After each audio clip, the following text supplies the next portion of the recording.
Value of money. હવે તમે પૈસાનું સેવિંગ કરી શકતા, તમને મહેમાન દઈ જાય, મહેમાન દઈ જાય, મમ્મી પપ્પાનો વ્યવહાર સારો હોય એટલે દઈ જાય, ડબ્બામાં ભેગા કરીએ છીએ. વર્ષના અંતે કેટલા થાય છે? 5,000 થાય. ઓકે, વર્ષના અંતે 5, 6, 7,000 જેવી રકમ થતી હશે. 7,000 બેટા ફી હોય આપણી, અને 5,000 આપણે ભેગા કર્યા હોય, એમાંથી આપણે આપણી ફી ભરી દઈએ તો મજા આવે કે નહીં? પપ્પાને મજા આવે કે નહીં? 5,000ના 4-5 વર્ષ ભેગા કરી રાખીએ અને સોનાની બુટ્ટી આપણી પોતાની આપણે જાતે પૈસાથી ખરીદીએ. બોલો, એમાં મજા આવે કે નહીં? આપણી ઘડિયાળ પહેરવાનો બહુ શોખ હોતો હોય, પણ 3,000 રૂપિયાની ખરીદી આપણે કોક આપે આપણને, અને પછી આપણે પહેરીએ. એની હાટુથી કોક આપણને ઇન્સ્ટાગ્રામમાં મોકલે, હાય મારે તને ગિફ્ટ મોકલવી છે. મોકલ ભાઈ મોકલ, હું તો વાટ જ જોઉં છું ક્યારે તું મોકલેશ. કેફેમાં મળવા આવો, હું તમને ગિફ્ટ આપું છું. ભાઈ, એની અંદર 3,000 રૂપિયા હાટુથી કેટલી લાલચની અંદર આપણે આવી જાય છે. Value of money. તમારી પાસે નાની રકમ છે ને, એને તમે સેવ કરો ને, એમાંથી તમે તમારો પોતાનો ખર્ચો કાઢી શકો. પણ ભવિષ્યમાં તમને કોઈક એવું કહે ને કે 2 ડબલાની ગિફ્ટ હાટુથી, તો તમે સમજો કે આપણે એ સંતાન નથી, આપણે એ કુળ નથી, આપણી પાસે 2 કે 5 રૂપિયાની લાલચ કે લોભ ન હોય કે જેનાથી આપણે મોહાઈ જાય. Value of money. આનો સિદ્ધાંત તમને શીખવે છે કે પૈસાની કિંમત કરો. પૈસાની કિંમત નહીં કરો તો કાલ હવારમાં પૈસો પણ તમારી કિંમત કરશે નહીં. આ દેશ છોડીને જવું પડે એની કરતાં બેટર છે કે પૈસો જે છે ને એની અંદર મોજ કરીએ અને એની અંદર રહીએ. વી પછી આવશે ડબલ્યુ. Watch your time. તમારી બેનપણી એક્ટિવા લઈને આવતી હોય, તમારી બેનપણી સ્કૂલે એક્ટિવા લઈને આવતી હોય, પણ તમારી પાસે તમારા પપ્પા તમને સાયકલ લઈ દે આટલી કેપેસિટી હોય. આપણી કેપેસિટી એક્ટિવા લઈ શકીએ આવી હોય નહીં. તમારા ઘરની પરિસ્થિતિ છે ને એ મુજબ ચાલવાનું. Watch your time. મા બાપને પણ વિનંતી છે કે દીકરી બોલશે, એ દીકરી તમને કહેશે કે અમારી પાસે નથી ને અમારી બેનપણી પાસે છે એટલે અમને તમને લઈ આપો, પણ તમારી જેટલી કેપેસિટી છે ને આવું એને શીખવજો. બેટા તને ખબર છે, ખબરથી હાંજ સુધીમાં આટલી મહેનત કરું છું ને તઈ આટલા રૂપિયા આવે છે, અને આ રૂપિયા આવે છે ને એમાંથી તમારા મમ્મીના ખર્ચા, તમારા ભાઈ બહેનના ખર્ચા, મા બાપના ખર્ચા, અને ઘરની અંદર આવનારા મા બેરાના કેટલાય પ્રસંગો છે ને નીકળે. તમને અંદરથી લિટરલી સમજાય કે પપ્પા સવારથી હાંજ સુધીમાં આટલી બધી મહેનત કરે છે ને ત્યારે આપણી પાસે ફી ભરાય છે. આપણી આપ સૌને 2 હાથ જોડીને વિનંતી છે કે વોચ યોર ટાઈમ, કે તમારા પરિવારનો જેવો સમય છે ને એ પ્રમાણે તમે રહ્યો. પરિવાર કરોડપતિ છે, તમે મોજથી રહ્યો, પણ પરિવાર પાસે એટલા અગવડતા છે, એટલી નથી ને, તો એના માટે લોભ લાલચ માટે ક્યાંય દોરાઈ પણ ન જાઓ. અને પરિવારની અંદર મા બાપ જેવું જીવન જીવે છે ને એવું તમે પણ જીવતા શીખો. એ ભાઈ પપ્પાની પાસે ન હોય એટલા માટે તમને મૂવી જોવાના પૈસા ન આપે, છતાંય એ ભોગવે છે ને એની કરતાં તમને શ્રેષ્ઠ એને જીવન આપ્યું છે. એના પછી આવશે ડબલ્યુ, પછી આવશે એક્સ. આજ હવારમાં મેં એવું કીધું હતું ને કે આપણે હવારમાં પણ નોટ લઈને આવ્યા નહોતા, અત્યારે પણ નોટ લઈને આવ્યા નથી, પણ હવેની એબીસીડી તમને પરફેક્ટ યાદ રહી ગઈ છે. મને તમને ખબર છે. જીવનની અંદર તમે કોઈક મૂવી જો તો એકાદો તમને સારો મેસેજ મળે, હા કે ના? તમે લાલો જોયું હશે, તમને સારો મેસેજ મળ્યો. તમે કોઈ પણની સ્પીચ સાંભળો ને તો તમને કોઈ સારો મેસેજ મળે. તમે કોઈ ન્યૂઝપેપર વાંચો અથવા તો કોઈ પુસ્તક વાંચો ને તો એમાંથી તમારે 1-2 શબ્દ એવા હોય જે તમને ગમી જાય. એકાદી નોટ, એકાદી ડાયરી એવી પોતાની પાસે બનાવવાની કે જેની અંદર ગમતી વાતો છે ને એની અંદર લખી શકાય. Xerox of goodness. કોઈની સારી વાત હોય ને તમે લખી શકો. સ્કૂલની અંદર જેમ જાઓ ને તો ઘણા બધા સૂત્રો પણ ક્યાંક લખ્યા હશે, પણ તમારી પાસે તમારી ડાયરી પોતાની હોય ને તો તમે લખી શકો. એક્સ પછી વાય. બોલો હવે તમે બોલો, આને લોકોને પાસે શું બોલાવવું છે આપણે? સમજાયું? ફરીથી બોલો. Y that means yes I. કીડી પોતાનાથી ડબલ વજન લઈને ઉપર ચડી શકે.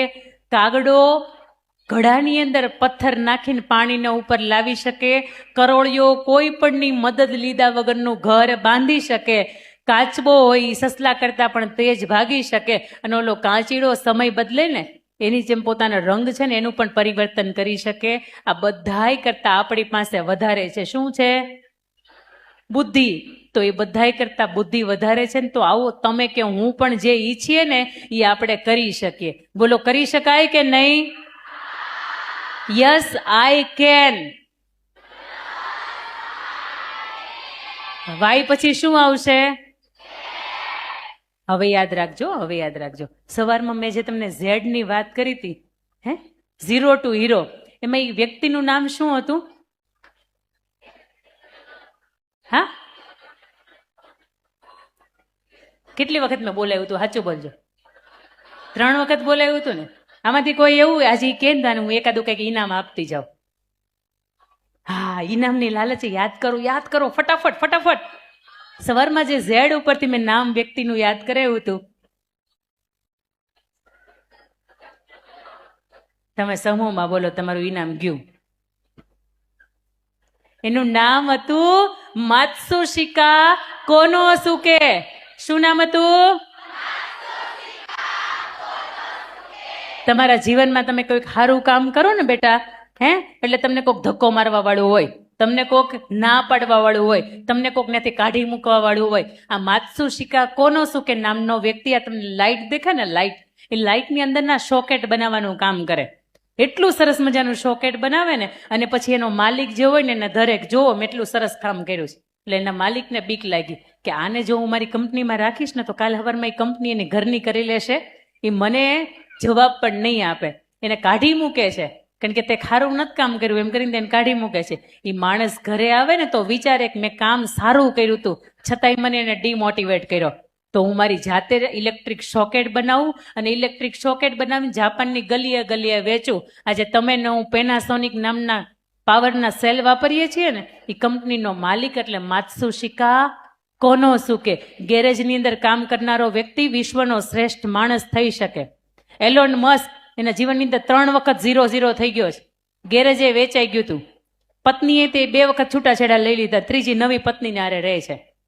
એના જીવનની અંદર આટલું બધું એને ખોયું છે, છતાં પણ આજે વિશ્વનો બીજો ધનાટ્ય વ્યક્તિ બની શકે. 0માંથી સર્જન થાય, શૂન્યમાંથી સર્જન થાય, 0માંથી હીરો. લાગે છે ને હવે કંઈક વિચારોની અંદર પરિવર્તન આવ્યું. આ કાટ ખાઈ ગયેલી બુદ્ધિને થોડુંક માંડી મેં ઘસવાનું કામ કર્યું છે. આવું મને એવું લાગે છે કે થોડીક તમારી બુદ્ધિને મેં ઘસી. હવે છેલ્લી વખત છેલ્લી 1 મિનિટની અંદર રિકોલ કરીએ, પછીની 3-1 મિનિટ તમારા માટે નહીં, આ દીકરીઓ માટે, અને એના પછીથી મારે મંચ ઉપરથી વિદાય લેવી છે. સૌથી પહેલા એ એટલે, બી એટલે, સી એટલે કોન્સન્ટ્રેશન, ડી એટલે ડિસિપ્લિન, ઈ એટલે એફર્ટ મહેનત, એફ એટલે ફેથ શ્રદ્ધા, એફ પછી જી એટલે ગ્રેટિટ્યુડ, એચ એટલે હેબિટ્સ, આઈ એટલે identify what you do, what you can, J એટલે justify what's good in you, તમારી અંદર સારું શું છે આને ઓળખો. જે પછી આવ્યું તું કે એટલે કૃષ્ણ, કે પછી એલ લોયલ, એલ પછી એમ મેચ્યોર અને બી મોટિવેટેડ યોર સેલ્ફ, એમ પછી આવ્યો તો એન નેશન્સ લવર, એના પછી આવ્યો તો ઓ એટલે ઓપ્ટિમિસ્ટિક, એના પછી આવ્યો તો પી પેશન, એના પછી આવ્યો તો ક્યુ ક્વીન રાણી લક્ષ્મીબાઈ, એના પછીનો આર રિસ્પોન્સિબલ, એના પછીનો એસ સ્પિરિચ્યુઅલ, એના પછીનો ટી ટાઈમ ટેબલ, એના પછીનો યુ યુનિટી, એના પછીનો વી વેલ્યુ ઓફ મની, એના પછીનો ડબલ્યુ વોચ યોર ટાઈમ, તમારા પપ્પાની પરિસ્થિતિ જુઓ, ડબલ્યુ પછી એક્સ ઝેરોક્સ ઓફ ગુડનેસ, એના પછી વાય યસ આઈ કેન, અને એના પછી 0 to. હવે છેલ્લી 3 મિનિટ મારી. હે બેટા, કેટલામું ભણો છો? 6ઠું. પપ્પા આવ્યા છે, મમ્મી આવ્યા છે? જાઓ ઉપર, મંચ ઉપર, મંચ ઉપર જાઓ ફટાફટ, તમારી પાસે બોલાવીશ નહીં. બેટા કેટલામું ભણો છો? 11મું. મમ્મી આવ્યા છે, પપ્પા આવ્યા છે? તમારી બાજુમાં, તમારી બાજુમાં મમ્મી પપ્પા કોઈ નથી આવ્યું? મમ્મી આવ્યા છે, પપ્પાય નથી આવ્યા. કેમ? તમારે બધાને મીટિંગમાં નથી આવવાનું? હોસ્ટેલ વાળા છો તમે? હોસ્ટેલ વાળા છો? બહારથી કોણ આવ્યું છે? મતલબ બહાર ભણતા હોય એવું કોણ છે? મમ્મી પપ્પા આવ્યા છે બેટા? આવ્યા છે મમ્મી પપ્પા? મારે 5 જ દીકરીઓને જોઈ છે આવી. મમ્મી કે પપ્પા આવ્યા છે? મમ્મી આવ્યા છે? જાઓ બેટા મંચ ઉપર. કેટલામાં ભણો છો? જાઓ. કેટલામાં ભણો છો બેટા? 12મું. મંચ ઉપર જાઓ. મમ્મી પપ્પા આવ્યા હોય ને બેટા કેટલામાં ભણો છો તમે? યસ, તમે છેલ્લે. તમે હા. કેટલામાં? 11મું. મમ્મી પપ્પા આવ્યા છે? દિલથી બોલજો, દિલથી. ન જવું હોય તો ના પાડી દો. બાજુમાં તમે તમે ઓકે. હા, હાલો ઉપર. આમાંથી આપણે બહારથી આવ્યા છે ને. હા, કેટલામું ભણો છો? 7મું. જાઓ મંચ ઉપર. કેટલામું ભણો છો? 7મું. ઓલી રાણી લક્ષ્મીબાઈ ક્યાં ગઈ? ઉપર જતા રહ્યો બેટા. રાણી લક્ષ્મીબાઈ ક્યાં ગયા? બહારથી આવો છો? મમ્મી પપ્પા આવ્યા છે? આવ્યા છે મમ્મી પપ્પા? આવો બસ.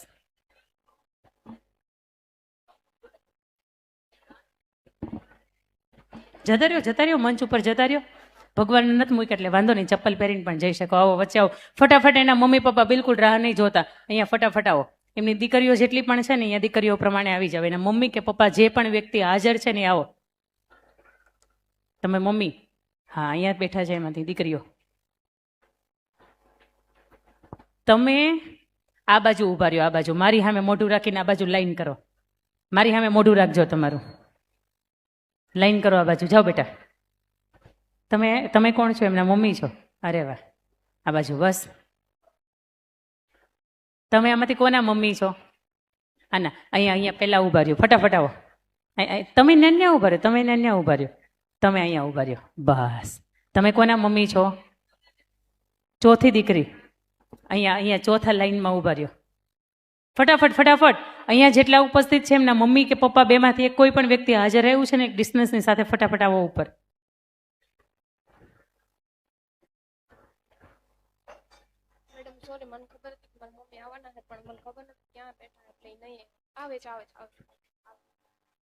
હા, ઓકે.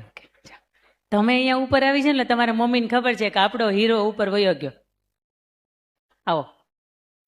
તમારું સંતાન જેટલામું છે ને એટલામું તમે આ બાજુની લાઈન કરીને એની સામું જોઈને ઊભું રહેવાનું છે. હા, સૌથી છેલ્લે તો કે તમારી દીકરી છે. આ બાજુ પહેલા તો તમે પહેલા છો. 1 2 3 4 ને 5. 1 2 3 4 5 6. એક જ બાકી છે ને? ઓકે, આવો જલ્દી.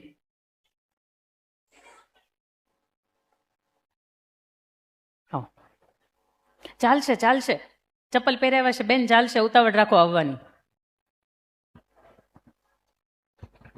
બીજી દીકરીના મમ્મી છો? ઓકે, અહીં બીજા ઉભા રહ્યો. પપ્પાને કોઈને આવવા જેવું જ નથી લાગ્યું? પપ્પા આવ્યા જ નથી કોઈના? આવવા જેવું ન લાગ્યું હોય. એ તો પેરેન્ટ્સ મિટિંગ જુનાગઢના વાલીઓ માટે મમ્મી એકની જ હોય, પપ્પાની ન હોય. ઠેસિયા સાહેબ આપણે ભાર મૂકીને કેવું પડશે કે પપ્પાને આવવાનું જ મિટિંગમાં. એમ આપણે ભાર મૂકીને કેવું પડશે કે પપ્પાની મિટિંગની અંદર આવવાનું છે. એમ આપ સૌને વિનંતી છે કે તમારી જ જગ્યાએ બેસવાનું છે, ઊભું થવાનું. સવારમાં આપણે સિસ્ટમમાં ઊભા કર્યા હતા પણ અત્યારે કોઈને ઊભું થવાનું. હવે શું કરવાનું છે?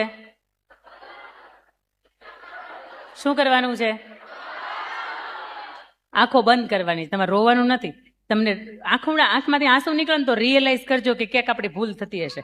બાકી રોવાનું બિલકુલ નથી. ગામને રોવડાવીએ નહીં, આખું જુનાગઢ આપણાથી રોવું પડે ભાઈ. આપણે શું કેમ એને રોએ? આઈઝ ક્લોઝ કરજો. તમારી આંખો બંધ કરશો. આપ સૌ મહેમાનોને પણ વિનંતી, મા બાપને પણ વિનંતી કે આપ સૌની આંખો બંધ કરશો. તમારી ઘરે લાડકવાઈ ઢીંગલી છે ને